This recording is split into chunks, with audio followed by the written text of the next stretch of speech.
నారా చంద్రబాబు నాయుడు తెలుగునాట రాజకీయ మేధావిగా గుర్తింపు పొందిన నేత.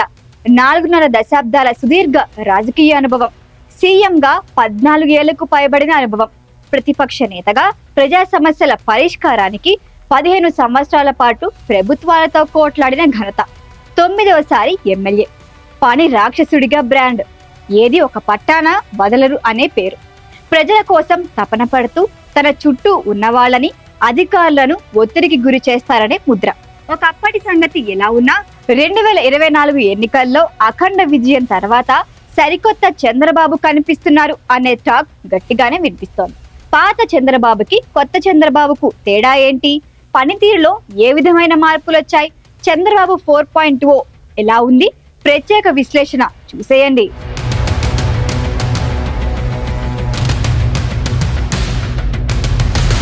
1978లో రాజకీయాల్లోకి వచ్చిన చంద్రబాబు 1995లో ముఖ్యమంత్రి అయ్యారు.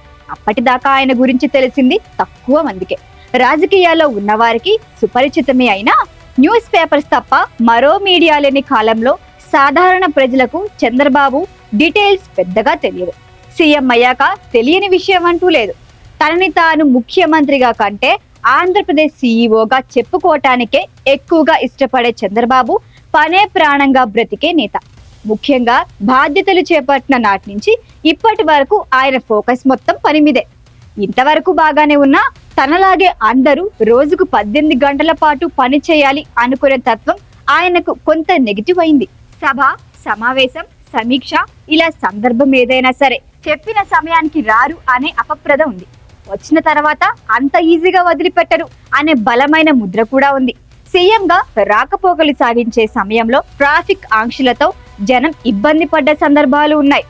అయితే ఇవన్నీ గతం అని పక్కాగా ప్రూవ్ చేస్తున్నారు చంద్రబాబు. ఇప్పటిదాకా ఒక లెక్క, ఇప్పటి నుంచి ఇంకో లెక్క అని చాటుతున్నారు.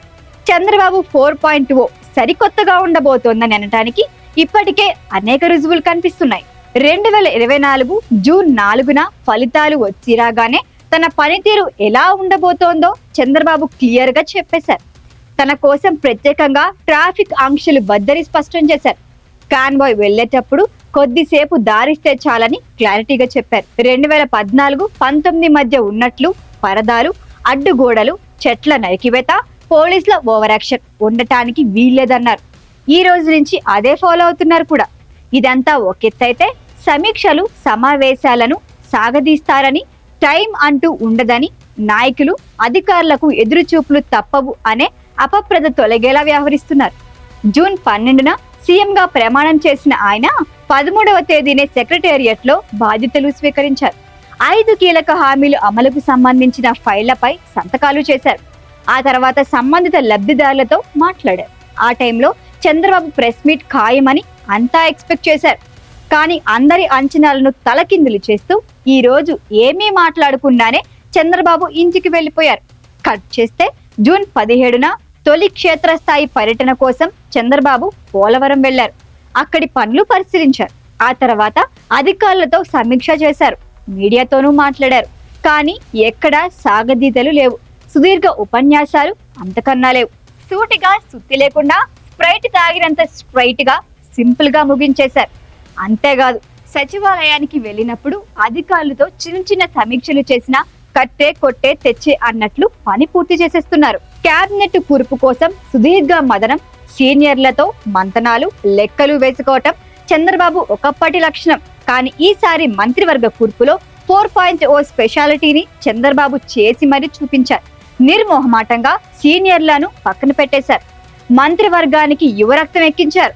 24 మంది మంత్రుల్లో 17 మంది మంత్రులు తొలిసారి మంత్రి అయిన వారే అంటే చంద్రబాబు మార్పు ఏంటో అర్థమవుతోంది. వీరిలోనూ సగం మందికి పైగా తొలిసారి ఎమ్మెల్యేలుగా గెలిచిన వారే. శాఖల పంపకాల్లోనూ అదే విధంగా అడుగులు వేశారు. స్పీకర్, ఇతర పదవుల విషయంలోనూ నిక్కచ్చిగా ఉన్నారు. ఐఏఎస్, ఐపీఎస్లు సహా ఇతర ఉన్నతాధికారులకు బాధ్యతల అప్పగింత, పని రాబట్టుకోవటంలో కూడా తనకు ఏం కావాలో, రాష్ట్రానికి ఏది ఉపయోగమో అదే చేస్తున్నారు. ఎక్కడా ఎవరిని విసిగించటాలు, ఒత్తిడి చేయటాలు లేవు. ఇవన్నీ చూసిన తెలుగుదేశం నాయకులు, కలిసి పనిచేసిన అధికారులు చంద్రబాబు 4.0 సరికొత్తగా ఉంది గురు అని కామెంట్స్ చేస్తున్నారు.